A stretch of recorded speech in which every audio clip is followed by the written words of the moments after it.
vatos, you want some warm tones, is it? Warm tones.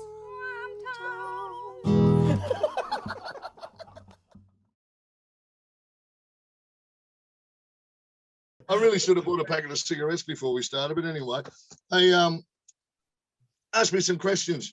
Ask me some questions about anything you like. So, mate, I want to go back to so you grew up in Bondi, like in that region. Well, I tell you what, I was born in Sutherland Hospital. I was born in 1968. I came straight to this house where I am now, my mother and father's house, and it was, this is in Caringbah. So I live in Caringbah. I did live in the Sutherland Shire up till about early 20s, I guess, when a mate of mine, he was the guitarist in the band that we had put together, which was going to end up being Skin. Just adjust my camera there. And however, he was living in Wallara, and so I was hanging out all the time over at his place years before that, down in the eastern suburbs. And I thought, you know what? It's pretty good. I like the vibe over here in the east, because number one, it was just so much more cosmopolitan, and the people were just so much more open-minded, really, as opposed to, the kind of surf culture that I was used to in Cronulla. Not that it's like that at all anymore, but the thing that I love the most about living in Bondi was there were so many hot women I couldn't get. As soon as I would get over that hill that comes the back way down through Coogee, and then you'd start coming up towards Fletcher Street in the back way. There's the one street there, and then suddenly you would see things which would just brighten up your day straight away, and then I would get down to the beach, and as soon as I would hit the water, it didn't matter what I felt like. Each wave I went through, it was like being reborn. So I thought, you know what, I'm going to live here. Okay, so I ended up living there, and I moved in with. I moved in first of all with my dear friend Todd Hodgson. I don't know. Did you really? I was going to say that. Yeah. So there was Todd, and at the time his sister Sherry. We were going out together. She's a great woman, and we were living with Todd and his girlfriend at the time, who was a lovely woman as well as Christy. So it was our apartment was next door to Revisis on the first floor, so you could jump out our window and then just step over the balcony into Revisis, or as some guys did, they'd jump out the front window on the awning. Little Geordie, I don't know if you know Geordie, but he's total classic. I'd watch him jump on top of the bus, and he'd ride the bus down to. Are we talking about the security? Yeah, the minute you say that, we are absolutely. Yeah. And he would jump off it, ultimately down near that sushi restaurant out the front of the school at Bondi. Oh my God, I love it. And that place, we used to have full band rehearsals, and not just halfway. It was like in the living room, we'd have drum kit, bass rig, PA, the whole band going off. And that's in an apartment, and nobody ever complained. And there was two guys that lived upstairs that I can't remember what their names are. They're classic dudes, and they were just such pissheads that they'd come home off their dials every night and then have a fight with each other, right? And you would just be waiting for it. You'd sitting there watching TV, watching probably Seinfeld. That was on every night then, and then you'd hear this, you buff around, boof, crown, and I just got so sick of hearing, my girlfriend or anybody just say, those fucking guys, somebody's going to go and say something, So I decided I just ran down the hall, down to the fuse box, and I'd grab their fuse and just pull it out of their apartment, and I'd just throw it over the road into the park and then run back up. And then we would just sit there and laugh for like half an hour, 45 minutes, while you could hear them falling over all the shit in their house and tripping over each other because they're so pissed and they're in total darkness, and they can't figure out what to do. I'm sure one day they'll find out and they'll probably want to come and get me, but nothing like that. Nothing like that. Yeah. But Todd, Todd's been Todd Hodgson, been a lifelong friend of mine, and he's been always a real champion for me, legend. Yeah, he really is. And he's got his Soundworks studio in Marrickville these days, and it's just chock-a-block full of people rehearsing, doing artistic shit, which is really great. I really I admire his focus and his business skills, really. He's always been onto it, man. Yeah, he's really onto it too. Lovely man as well. Like, he's just absolutely, mate. Dude, Yeah. Like, at what stage of your life did you fall in love with the funk? Oh man, I got to tell you, this is how it all panned out, right? Yep. Once upon a time, in this room down here, where is the studio is, there, my dad, he would rehearse here with his band and the people that he plays with as well. And there was a tambourine that had been left here, right? And I remember, oh man, I was so young. I was such a little kid. It would have to have been, I would have had to have been 4 or maybe 5. I'm not sure. About probably 4 years old. And there was a Glenn Campbell song. You know that song? Where is that? Let me find that tambourine. You've got to try a little kindness. Yeah. Oh, look, the blindness, And I remember, where's that tambourine? Because it's when I play the tambourine at the moment. Have you seen his socks? His socks. You got to ask him about his socks. They're hilarious. So, like, I remember sitting listening to that song, and it's got like, and I remember thinking, well, I can feel that. I'm feeling the tambourines. It's locking in. Not that this one's locking in because I've blown it to pieces, but it's very quiet. And I thought that was when I first felt the funk, because I felt the pocket. I felt myself becoming more than just a listener. It was like I was actually starting to contribute to the groove. And it was, from listening and feeling. And then to get onto the piano, my dad there was a record called Diodato. And have you ever heard that? What's that song? We got those keyboards in there for a second. What's it called? Space 2001. You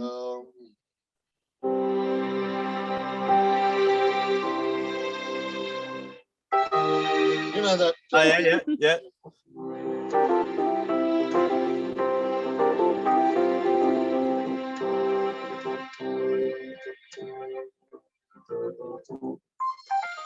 And that was Fender Rhodes. So the next thing I know, I'd bought a Fender Rhodes from Hutchings Keyboards, I had for 21, 22. All those years later, I finally bought one. And I started playing the piano when I was 5. So wow. Had the piano, did the classical studies, had a nun that used to teach me. Always the nuns. Always the nuns. Yeah, well, if you haven't got a nun, right? That's so. You don't know what you're missing, because you need a nun. My knuckles, see, they've got scars on them because every time I play the wrong note, the ruler would come down, whack, and I would think, Jesus Christ, and I would look at her and I'd think, that's a 60-centimeter metal ruler. Jeez. What's the story? And then I'd think, you smell like a piano. And I think to myself, Matt, you are behind the 8 ball here. Just be a good boy. Remember, when you play, you've got my posture. I have very good posture when I play the piano. You got to remember, it's just like still got amazing posture, Mitch. And like my fingers, the way they arch. Hands most of the time with the knees bent, Bends the knees. That's right. Bend the knees, and you got to dig in. And I remember there was lots of like, and I thought all that stuff was shit, right? I hated that. But years go past, and then I had a guy called Brother Benildus, who was my piano teacher, and he was so softly spoken, and really must have had an immense amount of patience to even, even try to have a person like me in the room with him after school hours, as he was a teacher as well. Yeah. And these lessons also, they were at the school where I'd been there all day, and like my lesson would start at like 4 o'clock, school would start at like 3, and I'd leave at 5. So it'd be like, give me a fucking break. I just want to go home and ride my bike with my other friends, Yeah. And then I got to about 12, 13, and then suddenly I realized I don't want to do this. I'm going to have a break for a while, because it was a real sports school I went to. I didn't play sports. I was just a freak. But I stopped playing piano for about 12 months, I think. And then suddenly I realized that, mate, if I don't do this, I've got nothing. So, my life was pretty empty. And then I started getting piano lessons off a woman that had a real New Orleans style, a woman called Eddie Bowman, who lived up the top of our street and was a friend of my dad's, and her husband was a drummer. God bless them both, they're dead now, and his name was Ben. He was wicked old drummer, and I ended up doing plumbing jobs at their house many years later after Ben had passed away. And I'm up on the roof, and I've just been reminiscing with Edie about how great it was to have finally met a piano teacher that was just sweet and cool, which she was, and that I freaked out. I said, I can hear Ben, I keep hearing him coughing, and she said, oh, no, that's, and she points out the window, and it was what do they call it? Like a cockatoo, a parrot, going, exactly as his cough, because he was an avid smoker, Really? And I'm thinking, man, he's come back from the dead. He's here, and it's the parrot or whatever that bloody thing is, that it sounded exactly the same as him smoking, coughing, So yeah, I went from that to next thing I put together a band called Central. I put that together with Chris Parkinson, and his cousin David O'Connell was the bass player. The Love Doctor was his nickname, and we're still in touch these days. He's a great fella. Yeah. And then it went on to suddenly one day a percussionist that we had playing in the band, a guy called James Cox, really great dude. He was from Santa Ana, California. He was just one of those people that you're blessed to like know in life. You know what I mean? Like he is, was from the 60s in America. He split, got out of America because he'd been through all the bullshit of the draft and all that sort of stuff. And he moved out here, come to Byron Bay, and he was the one that was at rehearsal here one night and said, hey man, we're going to go to Harry Bruce's house tomorrow. You want to go over and have a jam with Harry Bruce? And I was like, fuck, for sure, man. And, like really, it's because the only time I'd ever heard that name was like, in total reverence in the Australian music industry and on television and playing with people like Australian Crawl, Renee Gayer or Marsha Hines or who else, Jeff St. John. Every time I think about, I said to him one day, this is not going off the track, but this is pretty much, he's pretty much single-handedly been just the best mentor, because I've got to play that funk, because he's a total funk man. He's based himself on James Jamerson, bass player from Motown, right? And the thing is, with all that funk music comes the arrangements and the songs and the keys that you were doing them in, and he's worked with Renee Gayer for all those years. So those songs and those arrangements, I would say, I want to play, like Phil Is Gone, and he would always then just have the perfect answer to how to end it, where to put the solos, blah, blah, blah, so on and so forth, with every one of those songs, and it's like rubbed off on me immensely. And, it's really incredible, because some people you're just destined to meet, and he's definitely one of them. And the amazing thing is, so that's 30 years we've been playing together. And then, people would say, my old mate, oh, no one's good enough, as good as Harry Bruce for you, are there? And I think you're insane, man. Come on, you just get funky, get funky.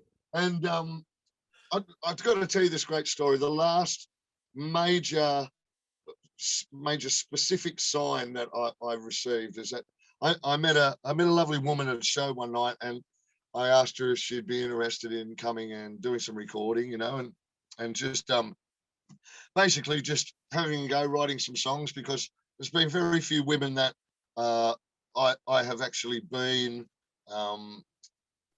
connected to on a personal level, like as a friend, a buddy, to go out and have a drink, and also would go into the studio and sit and have some fun, you know. So we got in the studio and we started doing some recordings together, and she had mentioned to me, you know, wouldn't it be fantastic if like we had like a really great Motown tune that we could do a duet or something, you know. And I remember saying, yeah, wouldn't it be great if we could have one that was a song that had never been released, you know, and it's not one that's been done to death, you know. This my lovely friend Victoria Thompson is the name. Oh, And, yeah. yeah, you both met her at the venue in Where was it? Penrith or whatever that I. Yeah, I that's was right. there. Yeah. Yeah. Oh, she's beautiful. Because Yeah. she's such a lovely woman. Actually, she told me to do one thing. It will take 2 seconds. What's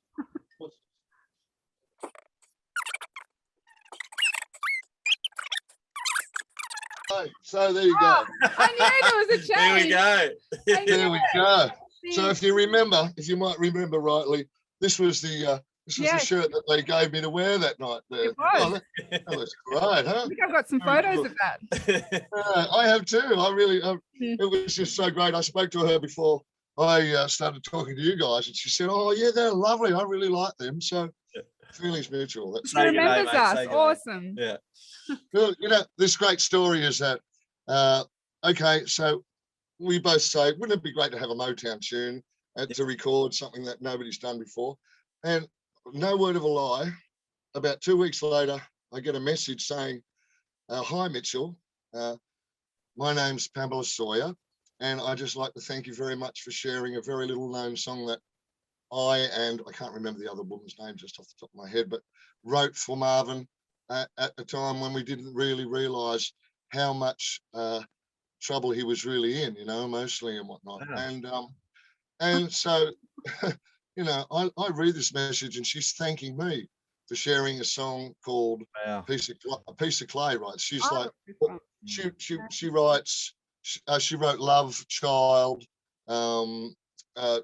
oh my God, you know, like writes for Gladys Knight and the Pips, Stevie Wonder, Jermaine Jackson, you name it. Like, she's the real deal, right? And her husband, Daryl, the two of them, they're like a writing duo these days. But that's out of the whole world. Yeah, that crazy. She's contacted me, right? So, and over the past 2.5, 3 years since I met Victoria and I had spoken to Pamela, we developed a relationship with both of them over there. And, you know, they live in Naples, Florida, and we'll put the webcam on, or I'll put the webcam on and have a little chat here. And it's just amazing to think that out of everybody in the world, you know, like, she thanked me for sharing that song, you know, Piece of Clay. And I really just, I like have had some of the most unbelievably enlightened and loving like conversations with this woman, because she's come from an era of songwriting and the things that we all dream about, you know, like totally.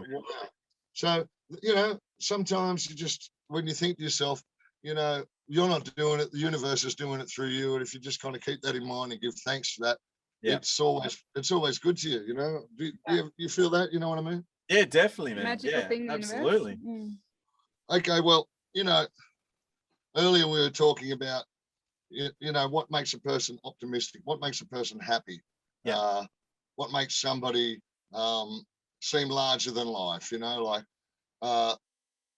I know in my life that I've met people which, you know, for some reason I've looked at them and I thought, I don't know what it is about them, but I've just looked at them and I've had to say hello. I've smiled, and they have reciprocated, and it's just something so simple. That it I think the most basic human need other than like kind of food and water is to be validated, you know, and not not people saying you're unreal, you're this or that, or just, you know, people like no matter what you do, if you're around people that you trust and you like their judgment and their opinion matters something to you, you know, you'll do a gig and after it, you know, sit down and they'll say, that was great, you know, and you'll say, did you like that? Did you? Yeah. And they'll say, yeah, that was really great, you know. And there's a lot of people that, as you know, playing music, Adam, you know, when you might do a great show and after it, you know, people said it was great, but you might do a show that you feel was not up to scratch as far as you know, you weren't feeling the vibe 100% that night or whatever, but people still come up and say, that was the best thing I've ever seen in my life, you know. Thank you so much for doing this or doing that. And, you know, for a while there, I was really, I'd have a bit of trouble dealing with that, you know. And then when I was about 20, 21, I was really excited. It was lunch. I was plumbing at the time and I was a musician. I was playing in the band, had my band just sort of up and running. And I was really excited about going out to a dance party that night, right? And I had been driving up to go and get us lunch in the work truck. And I've seen an accident on the other side of the road and my heart sank and I looked at it and I thought, oh my God, you poor people, you know. And then I looked straight ahead and right in front of me was a car turning right that had stopped and I just slammed straight into it, you know. And subsequently I got crushed in the car. I was trapped. The whole front end, the window exploded, everything. The steering column was in just up above my knee cap, which was so lucky. Like millimeters lower, I would have lost like the use of that leg. I would have been getting around on one of those $6 million man pieces, you know, like, and really, really strangely that I'm trapped in the car. There's blood all over the center part of the car, which I remember it was deep, you know, or well, sunken like that. Not a seat, but like a little tray where you could put your drink or your lunchbox in. And then I'm stuck in the car and I'm looking, there's people everywhere around, but nobody's, you know, like really doing anything. And then the next thing I know, there's a guy sitting right next to me. He's sitting in my blood and he's got his hand on my leg and he's saying to me, you're going to be okay. You don't have to worry about anything. No, I'm not going to leave you. Wow. We're waiting for the ambulance. You're going to be fine.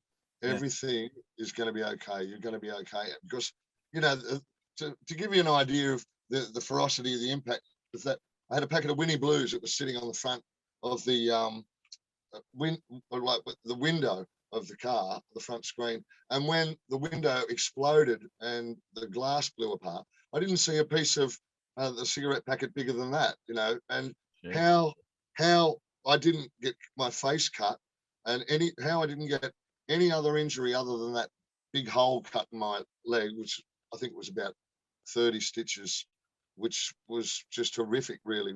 I never had an accident like that in my life. But this guy is just there saying, you know, you're going to be okay. And I just remember thinking, wow, man, you are such a legend. What an unbelievable, just a good Samaritan, really. And I'm talking to him, spinning out, you know, saying, oh, I wanted to go out tonight and I'm this and that and blah, blah, blah. And then, you know, the next thing I know, there's a couple of cops questioning me and this guy's not there and they're asking me questions. And I've just said, look, go away. I'm trapped in a car, like there's smoke and shit coming out and you're asking me questions while I'm trapped in a car, you know. And then they were like, oh, okay, no worries, you know. And then next thing, the fire brigade, they got the jaws of life, pried the car apart, took me out. I said, oh, you got to save all my cassettes, you know, and all that weed that's under the passenger seat. You got to get rid of that. You got to go right, get rid of it all, right? That's what the cops are for. You got to save my cassettes, you know. And anyway, to the fire department's good nature. No, it was the ambulance people. That's right. Who went and got my cassettes, really. But what I meant to say was that I tried to contact and find out who was that guy and if anybody knew him or saw him or and the police hadn't seen him. Nobody had seen him. You know, none of the people running around like from the Go. fire department. Crazy. Yeah, so Man. all I could say was that he was an angel. That's Mm. You know? great. Yeah. Like, you know what I mean? And I really just thought, well, okay, look, if I was tripping out on pain beyond pain's threshold, and that's where you go, right? That man that came and saw me, you know, was an older guy, but he was just real cool, real softly spoken. And Maybe then, it's you from the future. Mm. well, Oh, look maybe, out. yeah, well, maybe, you know, because I lost the keys to my time machine and I only just got them back Is that bus? yesterday. Yeah, but it's just, it's you know, I've got two sets, as you can see. They're both exactly the same key, but this one was from the future and this one was from the past. So that's what they put on it when it comes from the past, right? So what happened is that after that experience, Yep. all that stuff that people say, like, oh, you know, my you know, blah blah blah isn't working as well as it should be, and oh, aren't you so sick of the way they forget your food at McDonald's and all that sort of stuff? And I just thought, you know what, trivia and trivial things are just to be left alone. Forget about all that stuff. Yeah. Optimism and support. I'll never throw cold water on enthusiasm. Anybody that asks for my help in, you know, any of the skills that I've acquired through, you know, my education in life, be it self-education in music or you know, the things that I acquired through becoming a plumber, you know, just basic skills of life. I will always try to help people in a way, whereas that they don't realize that I'm really helping them. You know, like a lot of guys, when you play with them in music, you know, you get the young guy playing the guitar and it might be the first time I've had a conversation with them, first time I met them, or somebody is the first time they've played with me. And before the show, I'll have a little conversation about, you know, look, imagine you're like Thomas the Tank Engine, right? You know, and you're playing with me and you're Thomas, you know. And Sorry, how old's this guitarist? very funny. Anyway, then I say, all right, so the great grandfather of Thomas, right? We call him Donga, right? Donga the engine, right? Donga the tank engine. And I say, and he gets to that big hill, and what does he do, mate, when he's got a kick in the funk? It's long strokes. Right, long strokes, not like like young Thomas trying to get up that hill, but long strokes. It's Donga going up there, right? And you know, halfway through one of these shows, you'll be playing, and oh mate, you look over at him, oh, and he's playing like this. Oh, I can't believe I'm playing. And I'll go over and I'll go long strokes. And they'll realise that guy that was talking to them before the show, that they thought was an absolute idiot and buffoon, making you know, stories up about stuff that really just cracked them up and made them just, you know, really think I'm an idiot. Halfway through the show. Sorry, Mitch, I'm just confused. Are you talking about a gig here or you're at an orgy? Oh no, mate, no. What it says, And who's Donna? Are you saying Donna or Donna? Strokes. dong, you know, like dong, Donna? ding, dong, Donna or Donga? Donga, right? Like donga, ding dong, right? And this is very similar to an orgy, right? Whereas it is you know, the long strokes, right? Long strokes. That's the signal for. Look, I know it's exciting, and this is the first time you've had sex, but now it's time to pretend that you actually are a well-seasoned lovemaker, right? You know, and whoever it is that's playing in the band, then suddenly they are sent back to realize, right, that you're required to listen and get your funk on, get back on it, right? As opposed to being an excited little person losing their virginity, you know, like. And it makes perfect sense, but it's fucking hilarious at the same time.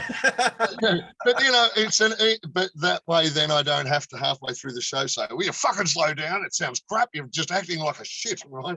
I can say long strokes, and then all that stuff all sort of comes into their mind, and they don't get upset and offended and crack under the pressure then. And I found that it's a very useful it's a very useful term, long strokes. You know, I'll have people come There you up to go. me, you know, and they'll come in and the band will be playing, you know, it'll be one of the people I've worked with and younger guys, you know, and they'll come up and they'll say, "Hey, Mitch, long strokes." And I think to myself, oh, wow. What am I teaching people? You know what I mean? Long strokes. It's like, yeah, of course, long strokes, mate. You know what, anyway, that's getting away from the point. The point was optimism, happiness. Yeah. You know, like in life, you're always going to be given, here's a big bag of shit, and here's another bag of shit, and they're both shit.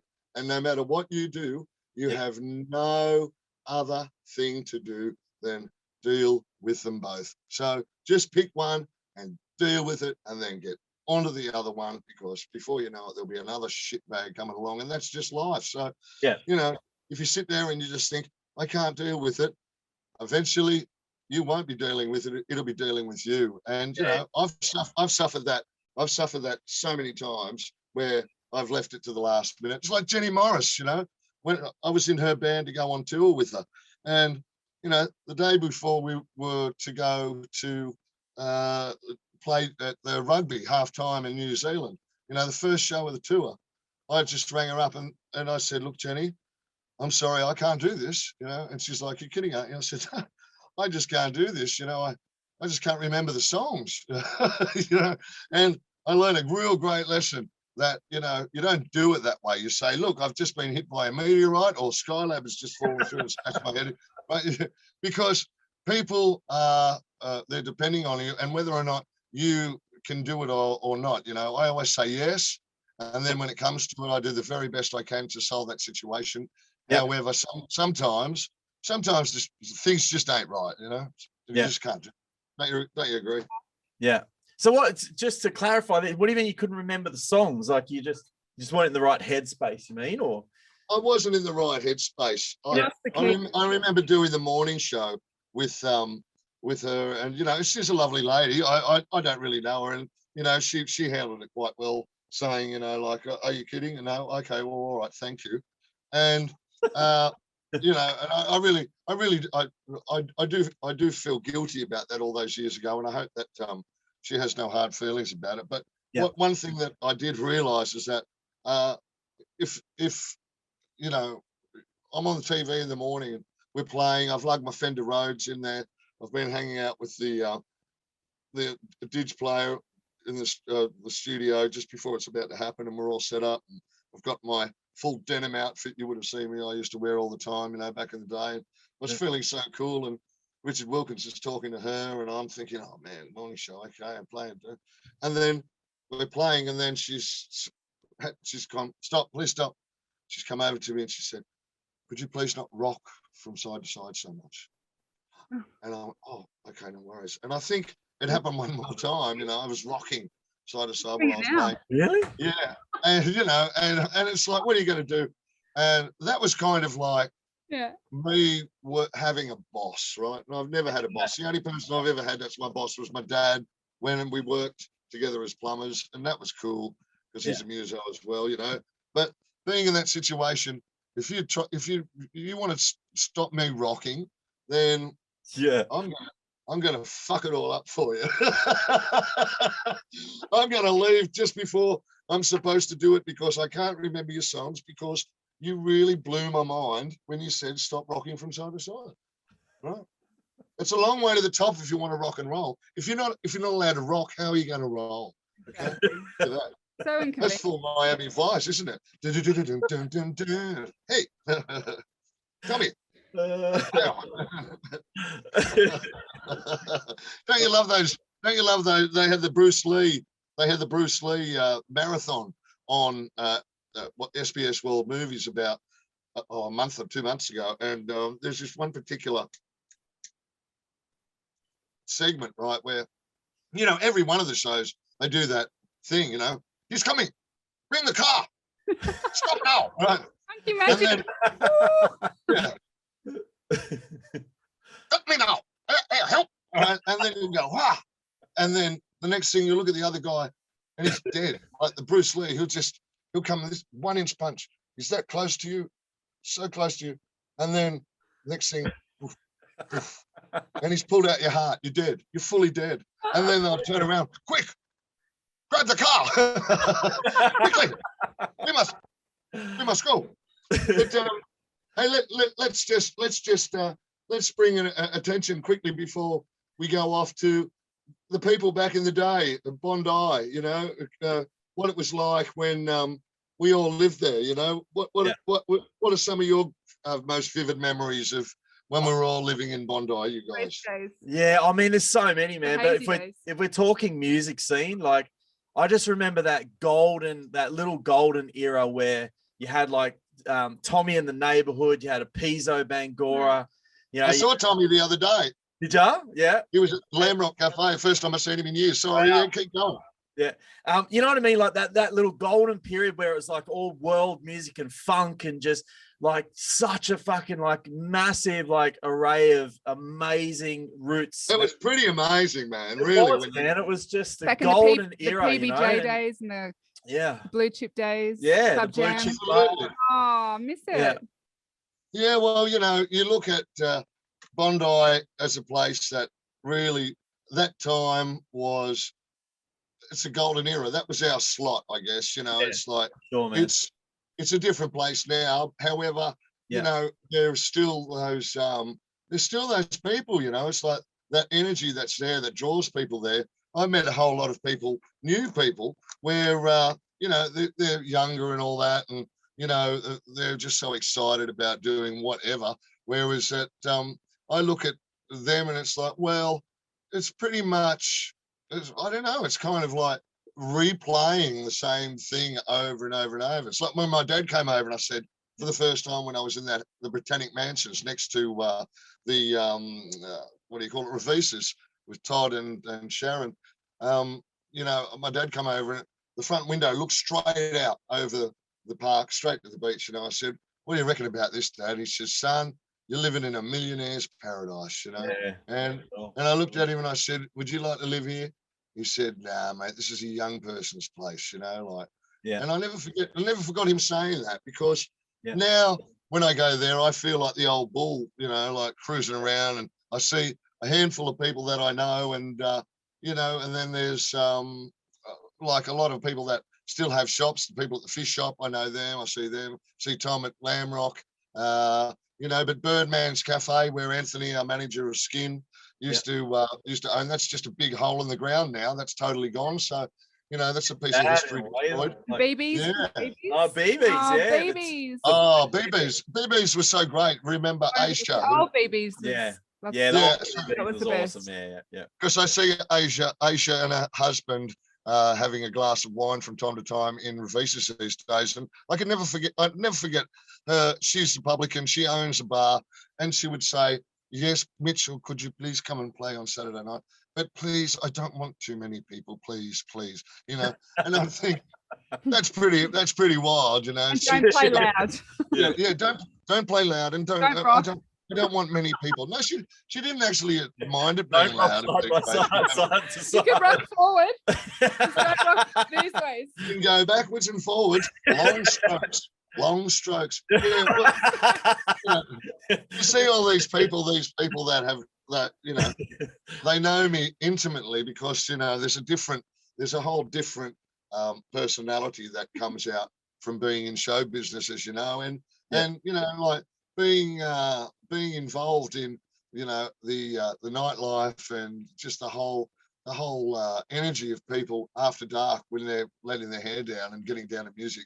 It's just such a great thing, you know. Like, how many people have a job that when you arrive at work, they give you a cold beer, you know, they give you food, and they expect you to, even when COVID says, you know, you can't dance and you can't sing, you know, I'm there up dancing around like, you know, I don't know, whatever, I dance around like Nikolai Borgachev. And then, you know, I look out and call people, man. It's like people that don't drive in the bus lane, even though it's finished, you know, and it's like all the way down Victoria Road, and there's waiting in line in the traffic. And I'm just burning through that thinking, man, this is not a 24-hour bus lane. I've got the scoop, and all these other people are just this sheep. Yeah. Yeah. And, you know what I mean? It's like, Yeah, man. so Cool. doing gigs, man. I'm singing, and I'd say, okay, somebody told me you're going to get fined $25,000 if you sing or if you dance. Okay, all right. I said, all right. So could everybody hum? And I said, we're going to play "Miss You" by the Stones, and everyone's gone, and it sounded like a funeral, man. It sounded so bad. I said to everybody in the show, at the Manly Fig, I said, no, that's enough. You shut up, everyone, be quiet. No more singing. No more singing. And then I realized that, the biggest assets in humanity are being able to get close to each other and to hold each other, Yeah. So if you can't do that, if you can't sing, and if you can't dance, Yeah, exactly. well, there's something going on there, Yeah, so, there is, man. What do you reckon? In fucking Footloose or something? Oh, what's going on here? Like, Mate, well, like I saw security on more than one occasion, at more than one venue, come and grab a woman or a couple and say, no, you got to stop dancing, and you couldn't sing, right? So no. I don't know how to stop COVID or any of that, but I do know that the music is definitely the remedy. It's just like when you think COVID, lights go out. When you think Mitch Anderson, the lights come down. And you think, what do you do? What do you do? What do you do? What do you do? You just love each other, don't you? Love each other, and you get down and you make sure that everyone's safe, and you look after your family. You know what I want to ask you, Mitch? Yeah, man. Where did you get to on The Voice? When you did the season of The Voice? Right at the end. Yep. What you came you were like a finalist, weren't you?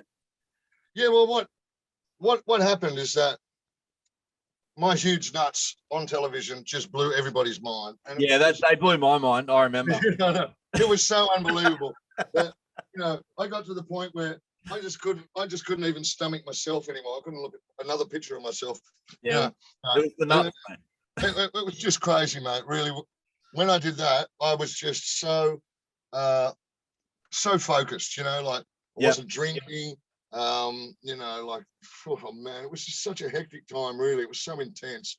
Was it? And really, really intense, because it's like it takes about 12 months from the first time that you have your audition, and then you go on to the next audition, and then the next thing you're good enough, and then you go on to go on the blind audition. And I was the last person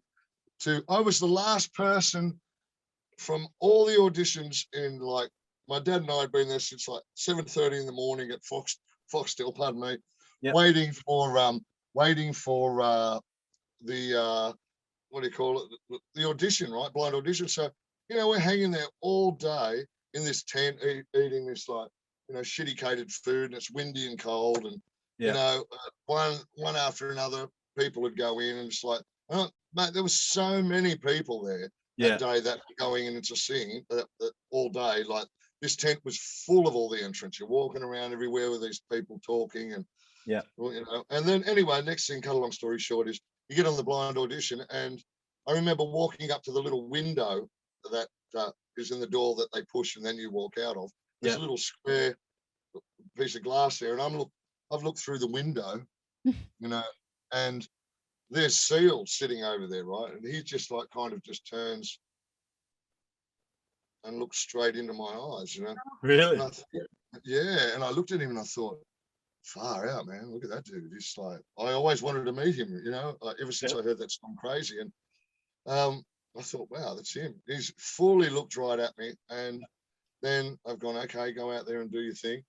And so I've sung, had a great time. He's turned around. He's the only one that turned around. And I was singing Sexual Healing. And lo and behold, right, I was in the show then. It was on for Young and Old, but I was the last person to audition that day, after sitting there and waiting for like 100 people to go and do it.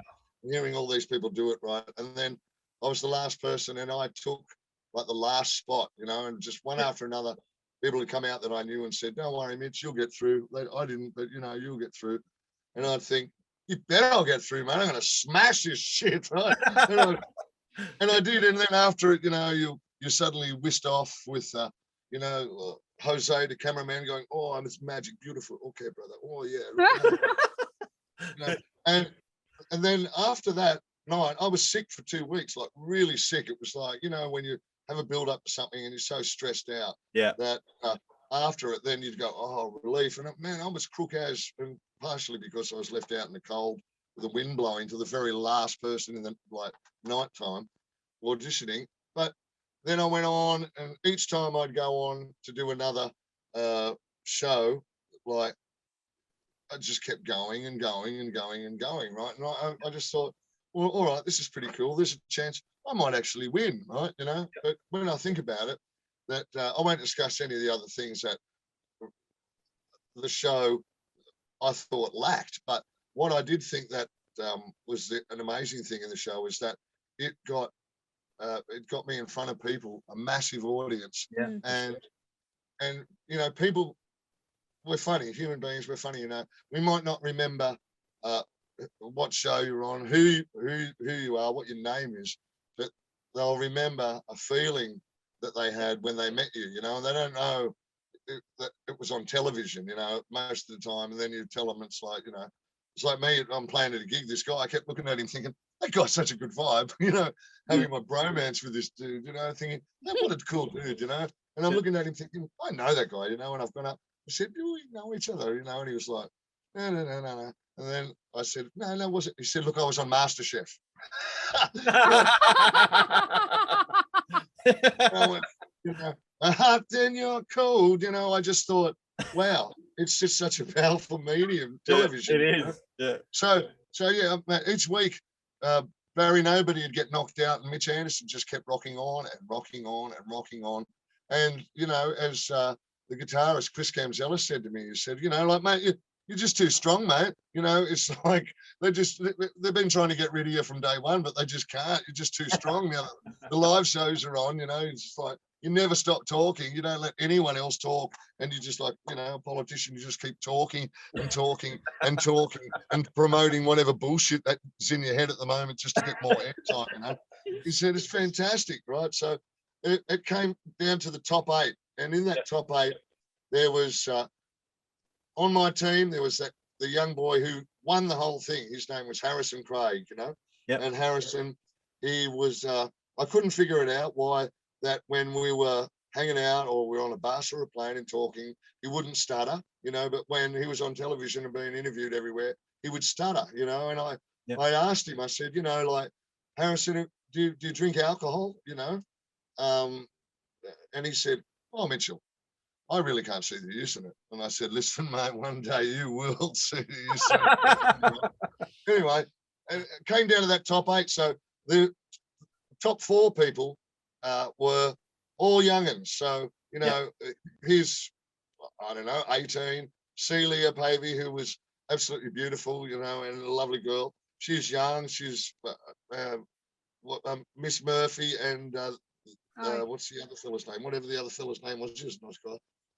They were all young, and they were the kind of people that, you know, I don't know if you've ever heard of the guy that won it ever again. You know, I hear of Carice Eden from time to time. She's doing stuff. That was the first series. But as far as there being any kind of like long strokes going on, you know, like, see you later, man. You know, like I got the best of it.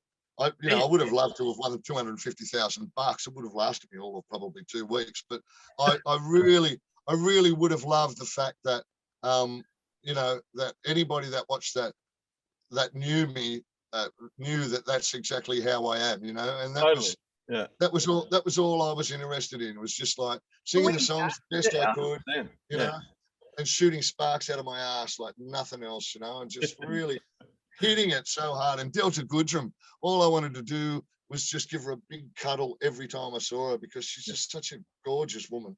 And Ricky Martin, oh man, Ricky is the man. Ricky Martin. Ricky Martin was on the blind audition, you know, I've got through. I'm standing on the stage, you know, everyone's going, oh, I'm so happy for you.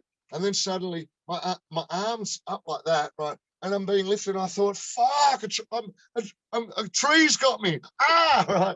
I'm being lifted off the stage. And I looked, and it's Seal, right? And he's like, Seal, if anybody doesn't know, right? Seal's like, he's like this big, Yeah. right? Yeah. You know what I mean? Where and his head and everything, he's so massive. He'll be wearing like an Air Force, you know, like in a suit, you know, US Air Force. He'd come and sit down. He's eating a lollipop, you know, and you know, talk to you about all this wonderful stuff, and you know, you just think, oh well, that's wonderful. You know, what a wonderful lot of information. Thank you very much, Seal. You know, whereas like Ricky Martin was He's a instrumental in nice guy. grabbing me straight away after I got through the blind audition, and very similar in a way to the energy that the angel had in my car. You know, like that guy had in my car, where he got me, and I remember looking at the crook of his arm, right? He's whispering in my ear, and I'm smelling his aftershave, and I'm thinking, oh fuck, that smells so good, right? And he said, man, yeah, Mitchell, you're gonna have the best time, man. You're so good to your voice, man. You're gonna enjoy it, man. I can't believe that you're gonna have people are gonna be able to hear you, man. I feel so. And he spoke. This went on for about 3 minutes, right? And I'm there, and I'm thinking, don't let go, don't let go, please don't let go, right? Because he was the Mitch whisperer, right? And that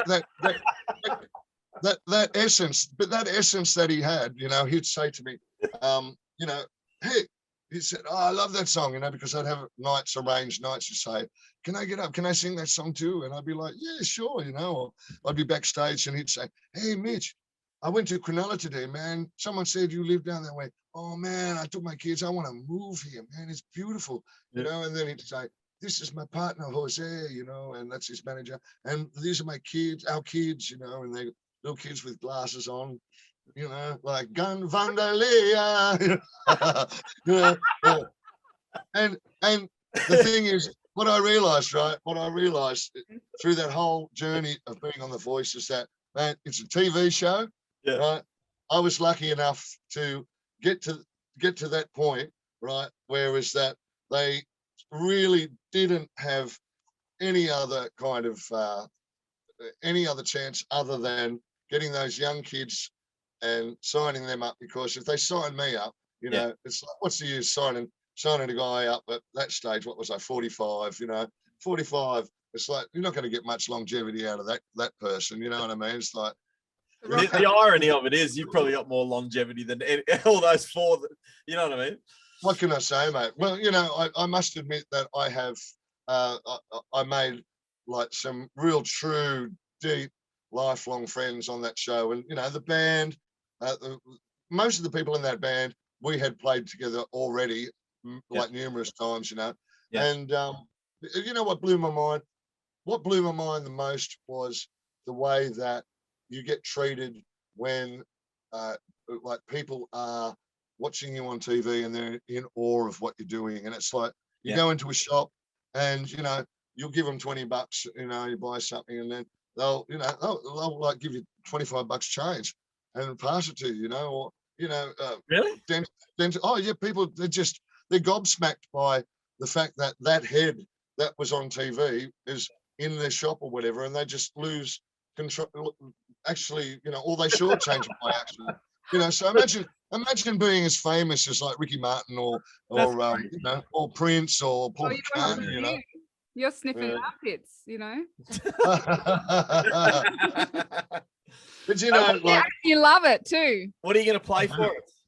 Oh man, let's have a think. Just quickly. I'm just gonna make sure. Let's have a look and see if you can see.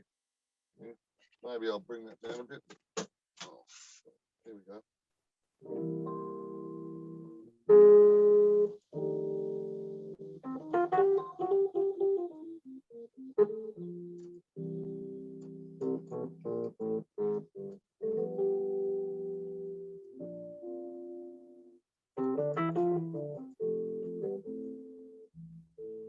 This is a song I wrote when I was living in Gould Street, and I had the whole band Skin. We all lived in 67 Gould Street behind, what's it called, the Swiss Grand Hotel. Anyway, this is a song called Be a Star.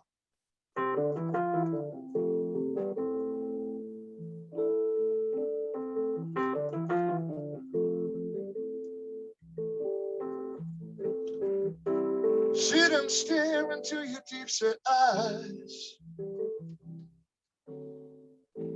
Hey, I wonder what you do. The animal in me needs to feed tonight. So hungry for you. The hardest thing you'll ever do is break the heart of someone close to you. It doesn't matter who you are. Just take the chance, you'll be a star. I kneel and fall before your gates. Your skin is so soft and your skin is sweet to taste. I can't imagine what I'll do to ever make it after you. The hardest thing you'll ever do is break the heart of someone close to you. It doesn't matter who you are. Just take the chance, you'll be a star.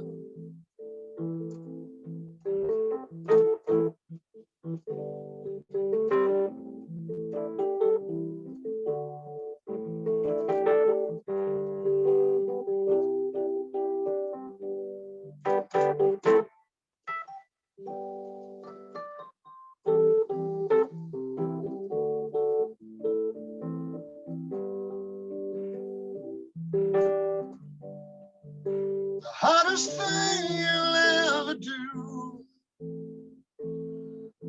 is break the heart of someone close to you. It doesn't matter who you are.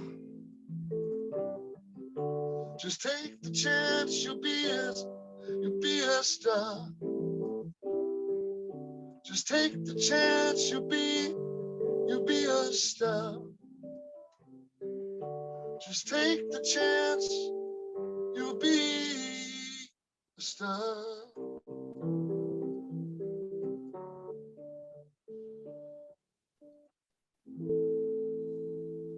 Woo! That is awesome. It's so different to what I'm used to seeing you play. I love Nice, that. mate. Well, you know what? I haven't played that song in, when did I write it? So that's going back 97. So I wouldn't have played that for 22 years. So that's the first time I played that song in 22 years. And I don't even know why. That was the first one that came to my mind. But Oh, it's amazing. I love it. Thanks, Dani. Yeah. And thanks, I love Adam. that. I got like You- chills. You know what? It's like, whatever you do in life, you just got to trust your heart. You've got to follow your heart. And you know, when sometimes your voice is wavering and you feel a bit, your confidence is not there. It's actually there stronger than you've ever had it. And that wavering in your voice, that's, I don't know, whoever God is or whatever God is, it's God coming through and giving that power to you to say, you know, this is me, this is how I feel, and I'm going to stand up for this. And, you know, that's what I admire about both of you. You've both stayed together for all this time, and you're just such a beautiful, dynamic couple of people. Thanks. So We I'm love so glad that we're friends, because who So- would have known that, you know, just through our chance meetings, through music, and just, you know, and Vaucluse and all the wonderful things that we used to get up to.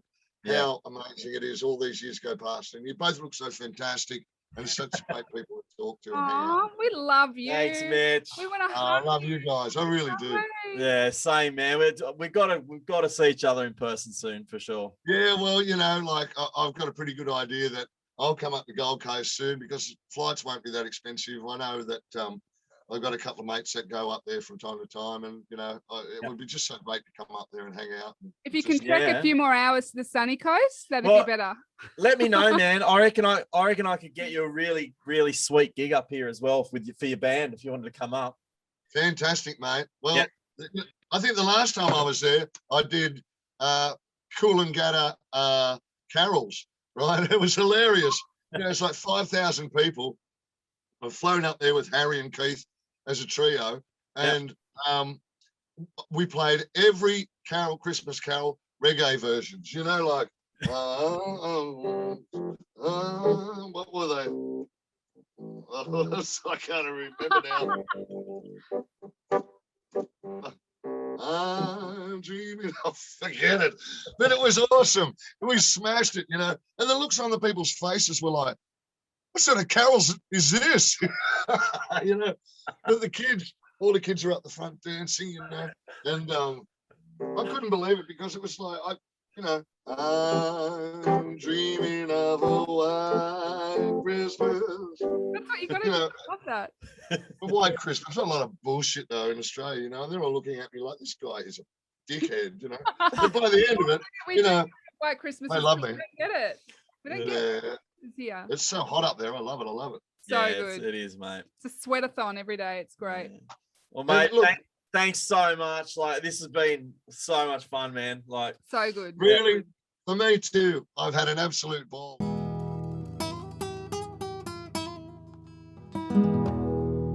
Hey, vatos, you want some warm tones, is it?